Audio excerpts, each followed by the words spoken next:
Stop trying to memorize the entire dictionary if you want to actually speak English by next month. Most people spend years studying grammar rules and long lists of words they will never use. And that's exactly why they can never answer a simple question when a real person speaks to them. In this video, I'm going to show you a much faster way to go from zero to having a real conversation. We're going to skip the boring stuff and focus on the small group of words that make up almost every sentence we say. By the end of this, you will have a clear plan to start talking today, even if you only know 5 words right now. I have a secret trick about how to think in English that most teachers never tell you, and I will share that once we get through the basics. Think about how a baby learns to talk. A baby does not sit down with a textbook and study the past tense, or how to use a comma. They listen, they point at things, and they say one word at a time. Many students make the mistake of trying to be perfect. They are so afraid of making a mistake that they stay silent. This is the biggest wall you will hit. If you are afraid to say I goes to shop instead of I go to the shop, you will never get to the next level. In the beginning, being understood is much more important than being perfect. I once had a student named Marco. Marco was a smart man, a doctor in his home country. He spent 3 hours every night reading thick English books. But when he went to a cafe to buy a coffee, he froze. He was thinking about 3 different grammar rules at once. He ended up just pointing at the menu and saying nothing. He felt embarrassed. The problem wasn't his brain, it was his method. He was trying to run before he could walk. We changed his plan.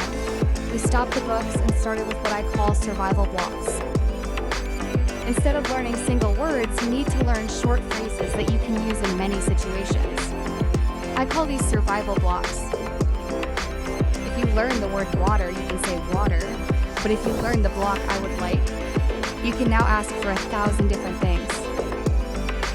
You can say, I would like water, I would like a chair, I would like a ticket, or I would like help. Let's look at the 3 most important blocks for any beginner. The first one is, where is? This is your best friend when you are traveling or in a new place. You can use it for, where is the bathroom? Or, where is the train? The second block is, I need. This is very strong and clear. I need a doctor. I need a map. I need time. The third block is, how much is? You use this for buying things. If you know these 3 blocks, you can survive in any city in the world where English is spoken. You should also focus on the big 5 verbs. These are to be, to have, to do, to say, and to get. In English, these 5 words do a lot of the heavy lifting. If you look at a page of a book, you will see these words everywhere. Don't worry about the 50 different ways to change them yet.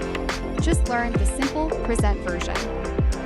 I am, I have, I do, I say, I get. This is your foundation. The biggest challenge you will face is the translation trap.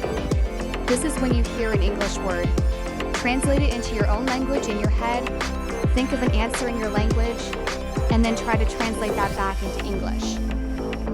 This takes too much time. By the time you are ready to speak, the other person has already moved on to a new topic. This is where most people get frustrated and think they are not good at languages. But you are not bad at languages. You are just using a slow computer program in your brain. To break this trap, you need to start labeling your world. Look around your room right now. Do you see a window? Don't think of the word for window in your language.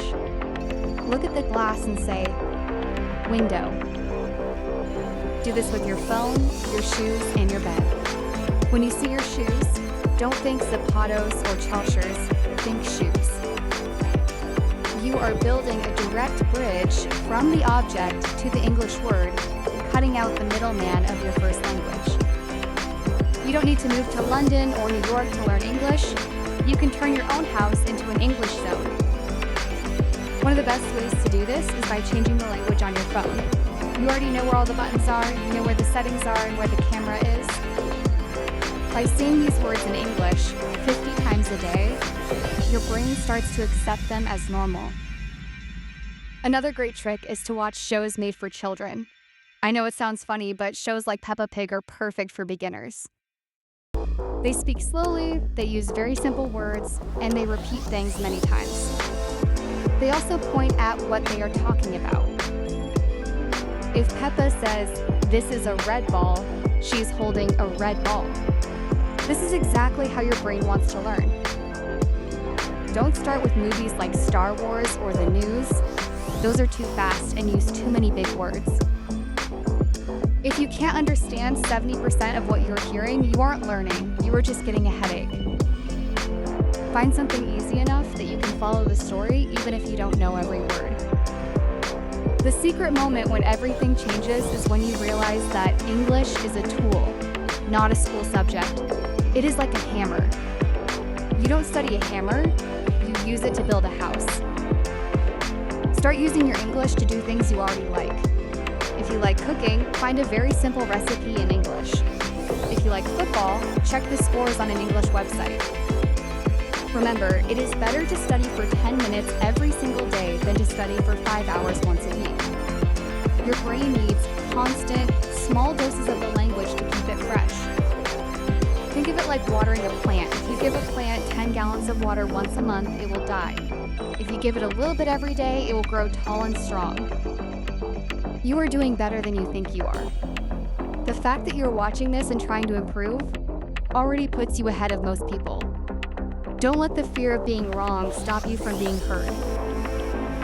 Every time you say a sentence, even a broken one, your brain is getting stronger. Keep going, keep talking, and don't be afraid to sound like a beginner. Everyone who is great at English today started exactly where you are right now. Check out this next video to learn the 100 most common words that will help you understand half of everything you hear.